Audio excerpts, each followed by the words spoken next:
시편 13편입니다. 시편 13편 1절부터 6절까지 말씀입니다. 시편 13편 1절부터 6절까지 말씀 우리 한 절씩 교독하면서 읽도록 하겠습니다. 여호와여, 어느 때까지이니까 나를 영원히 잊으시나이까? 주의 얼굴을 나에게서 어느 때까지 숨기시겠나이까? 나의 영혼이 번민하고 종일토록 마음에 근심하기를 어느 때까지 하오며 내 원수가 나를 치며 자랑하기를 어느 때까지 하리이까? 여호와 내 하나님이여, 나를 생각하사 응답하시고 나의 눈을 밝히소서. 두렵건대 내가 사망의 잠을 잘까 하오며 두렵건대 나의 원수가 이르기를 내가 그를 이겼다 할까 하오며 내가 흔들릴 때에 나의 대적들이 기뻐할까 하나이다. 나는 오직 주의 사랑을 의지하여 싸우니 나의 마음은 주의 구원을 기뻐하리이다. 내가 여호와를 찬송하리니 이는 주께서 내게 은덕을 베푸심이로다. 아멘. 오늘 함께 나눌 이 감정에 대해서 우리 함께 좀 나눠보기를 원합니다. 예수님께서는 우리에게 너무나도 단호하게 말씀을 해주셨습니다. 너 나한테 달라고 좀 부탁해라, 구해라, 그럼 내가 줄 거야 라고 말이죠. 마태복음 7장 7절입니다. 구하라, 그리하면 너희에게 주실 것이요, 찾으라, 그리하면 찾아낼 것이요, 문을 두드리라, 그리하면 너희에게 열릴 것이니. 우리는 이 말씀을 진리로 믿습니다. 성도 여러분들, 이 말씀을 믿으십니까? 우리는 이 말씀을 모두 다 진리로 믿습니다. 그런데 문제는 이 진리가 나에게만큼은 적용되지 않을 때가 있다라고 느껴진다는 것이 문제입니다. 저 말씀은 사실이고 하나님은 나를 사랑하시며 내 주위의 모든 사람들에게 응답해 주시는 하나님이신데 나에게만큼은 왜 지금 응답을 안 해주고 계신 거지? 라고 하는 이 섭섭한 마음, 안타까운 마음이 드는 것이 우리의 현실일 때가 너무나도 많다는 것이 문제입니다. 오늘 본문이 바로 그 부르짖음의 시편입니다. 다윗입니다. 다윗은 지금 하나님께 목 놓아서 부르짖고 있습니다. 도대체 나에게 왜 이러시는 겁니까? 라고 말이죠. 1절, 2절을 제가 다시 한번 읽어드릴게요. 이 다윗이 어떤 심정으로 이런 얘기를 하는 걸까? 한번 생각해 보시죠. 여호와여, 어느 때까지니까? 나를 영원히 잊으시나이까? 주의 얼굴을 나에게서 어느 때까지 숨기시겠나이까? 나의 영혼이 번민하고 종일토록 마음에 근심하기를 어느 때까지 하오며 내 원수가 나를 치며 자랑하기를 어느 때까지 하리이까? 다윗은 지금 하나님이 자기를 지독하게 안 도와주신다고 생각하고 있음에 분명합니다. 어느 때까지라고 하는 이 한마디의 표현 가운데 너무 많은 감정이 숨겨져 있어요. 기다리다 지쳤다는 건 아니겠습니까? 이 어느 때까지라고 하는 이 부르짖음은 이 다윗의 처지와 상황의 어려움이기도 하지만 사실은 하나님과의 관계의 위기이기도 합니다. 성도 여러분, 기도했는데 응답받지 못해서 마음이 상했던 적이 있으십니까? 오래 기도했는데, 정말 나는 진심으로 믿으며 간절히 기도했는데, 소위 그 애들 표현이죠. 하나님한테 까였다 라는 애들 표현에서 하나님한테 까여본 적이 있으십니까?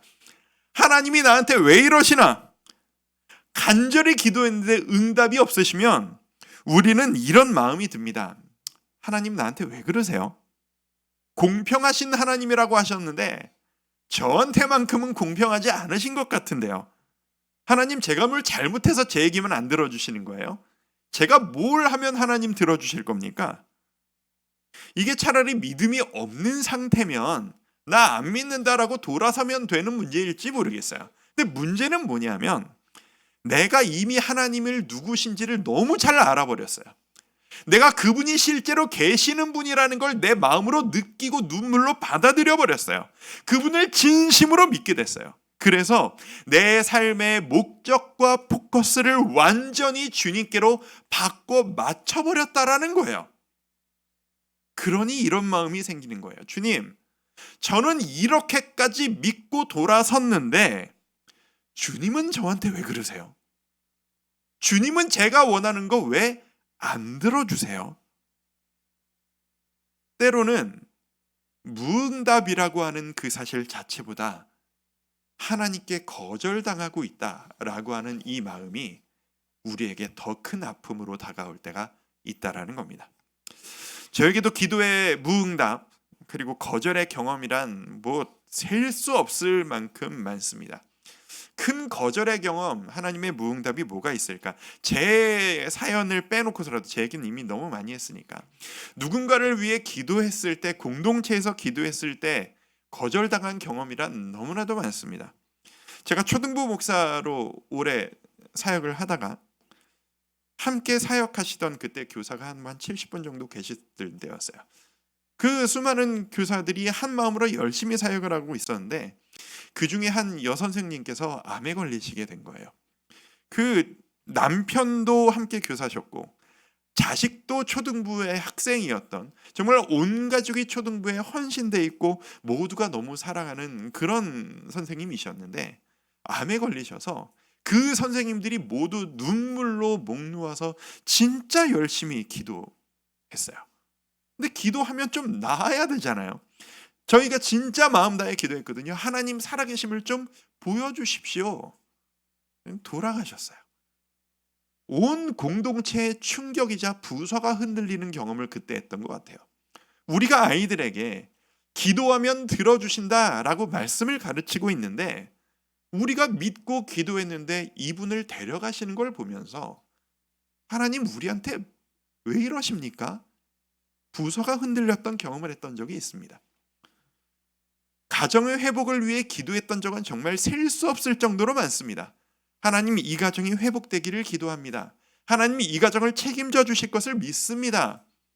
진심으로 눈물로 너무 많은 분들을 위해 기도했는데 2, 3주 전에 그 중에 한 분과 오래전에 함께 기도했던 그 분과 통화를 할 일이 있었습니다. 그분이 근황을 알려주시더라고요. 결국은 가정이 깨지셨더라고요. 한 번 더 마음이 아팠어요. 하나님, 믿음의 가정이 왜 깨져야 되죠? 그분도 교사 가정이셨거든요. 파산 위기에 몰린 가정이 생각이 또 났어요. 극단적 어려움에 처해서 믿음의 공동체가 함께 기도했었어요. 길가의 들풀도 날아가는 새도 먹이신다고 하나님이 약속하셨는데 하물며 너희일까 보냐? 주님께서 약속하셨잖아요. 그 가정에는 물질을 안 주시더라고요.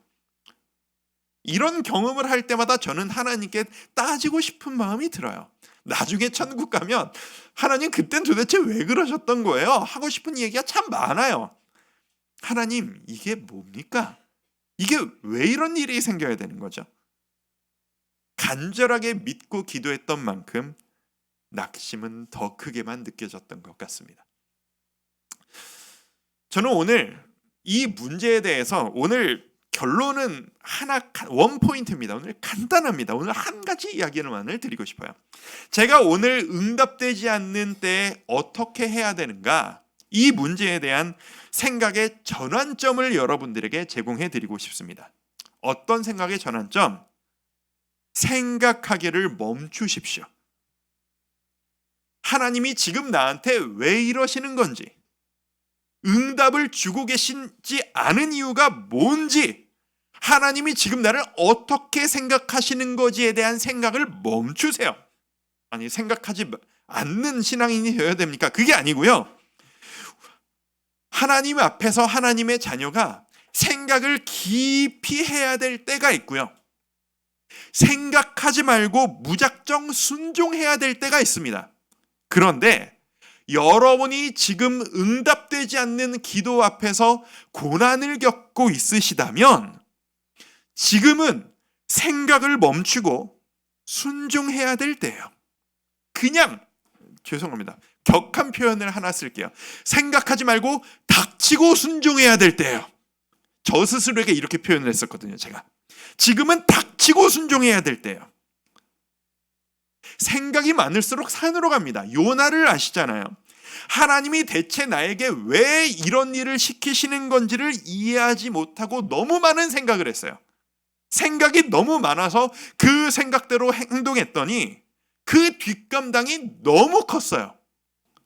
반대 케이스, 예수님이 계십니다. 예수님도 하나님 이 잔을 내게서 옮기시옵소서 라고 순간 자신의 생각을 하나님께 말씀드렸었어요. 하지만 예수님과 요나가 다르셨던 건 뭐죠? 말씀하시고 기도하시고 즉시 돌이키시고 즉시 순종하셨어요. 우리가 해야 할 일이 바로 이것이라는 겁니다. 이유를 생각하지 말고 정답을 향해 순종하며 달려드는 것. 물에 빠진 사람이 있다라고 생각해 봅시다. 물에 빠진 사람은 내가 왜 물에 빠졌지? 내가 왜 여기에서 이러고 있어야 되지? 라는 것을 생각할 여유가 없습니다. 물에 빠진 사람은요, 고민하고 앉아 있으면 안 돼요. 내가 왜 빠졌지? 저 사람이 나를 민 건가? 갑자기 내가 왜 여기에 뛰어든 거지? 저 사람한테 내가 뭘 잘못했길래 저 사람이 나한테 이런 거지? 내가 뭘 바꿔야 하는 거지? 이 고민하고 있으면 그 사람은 어떻게 되는 거예요? 물에 빠져 죽는 겁니다. 물에 빠진 사람이 해야 될 일은 이유를 생각하는 게 아니라 행동하는 겁니다. 섭섭해하지 말고 온 힘을 다해서, 온 노력을 다해서 이 물에서 빠져나가는데 모든 에너지를 집중시켜야 돼요. 고민할 힘이 있으면 그 힘과 시간도 애써서 전력을 다해서 단 한 가지 물에서 빠져나가야 돼요. 그런 의미에서 권면드립니다. 성도 여러분, 지금 이유를 알 수 없는 무응답 중에 계십니까? 이유를 알 수 없는 고난 중에 계십니까? 그래서 하나님 나에게 왜 이러시는 겁니까? 너무 많은 생각이 드십니까? 그 생각을 멈추십시오. 순종해야 될 때입니다. 행동해야 될 때입니다. 무슨 행동? 아까 예수님께서 말씀하신 대로 구하고 부르짖고 매달려야 할 때입니다. 거기에만 집중하기에도 우리는 지금 시간과 힘이 모자란 거예요. 아니, 목사님, 하나님이 지금 나를 물에 미루셔서 이렇게 빠진 것 같은데 하나님이 나를 이렇게 하도록 방치하셨는데 내가 어떻게 하나님께 도와달라고 합니까? 앞뒤가 안 맞잖아요 라고 생각이 드십니까? 그런 생각이 드신다면 아직 살만하신 거예요. 물에 빠져서 죽게 생겼으면 그런 생각도 못하는 게 우리의 상황입니다. 저 사람이 나를 밀었는지, 저 사람이 나를 싫어했는지 알게 뭐예요? 지금 내가 죽게 생겼는데 일단 누구라도 생기면 도와주세요. 나 좀 꺼내주세요. 외쳐야 정상적인 반응 아니겠어요? 일단 빠져나가고 나서 그 사람 멱살 잡고 대체 나한테 왜 이러는 겁니까?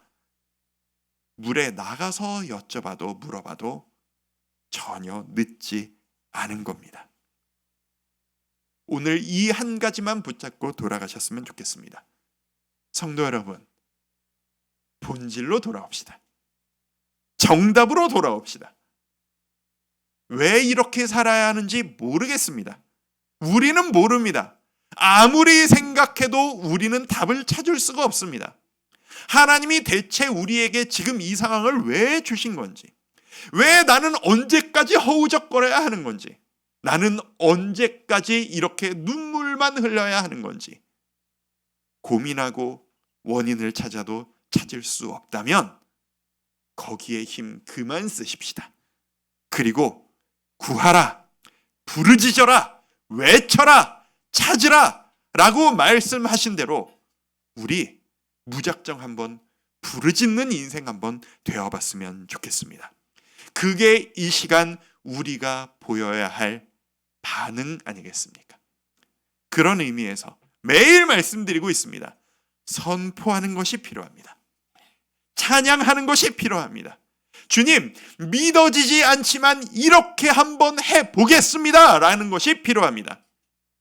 낙심이 오래되면 찬양도 차분한 찬양을 하기가 쉽습니다. 제가 아까 이충일 목사님이 찬양 인도하실 때 눈을 들어 주를 보라, 내 모든 염려 주께 맡겨라, 옛날 생각나더라고요. 제가 울면서 제일 많이 했던 찬양이에요.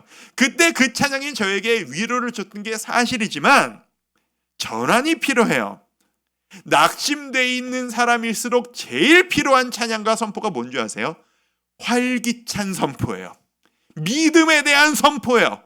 일어나라 주의 백성 빛을 발하라.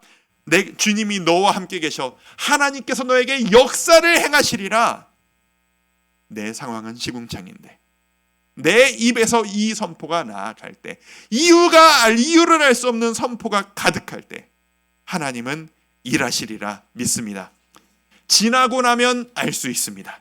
이 물에서 빠져나가면 알 수 있습니다. 우리 언젠가, 저도 여쭤보고 싶은 거 많아요. 언젠가 천국에서 우리가 주님의 얼굴을 마주보고 언젠가 우리 여쭤볼 수 있을 겁니다. 서로 웃으면서 행복하게 눈물을 흘리며, 주님 왜 그러셨던 거예요? 그때 죽는 줄 알았잖아요. 근데 그 경험이 있어서 지금의 제가 여기까지 왔어요. 할렐루야. 주님의 이름을 찬양합니다. 우리 그날을 기다리며 선포하며 나아가는 우리 모두가 되기를 바랍니다. 한 가지만 기억합시다. 생각을 멈추고 순종해야 될 때가 있습니다. 고난 중에 계시다면 오늘이 바로 그 일을 해야 될 때입니다.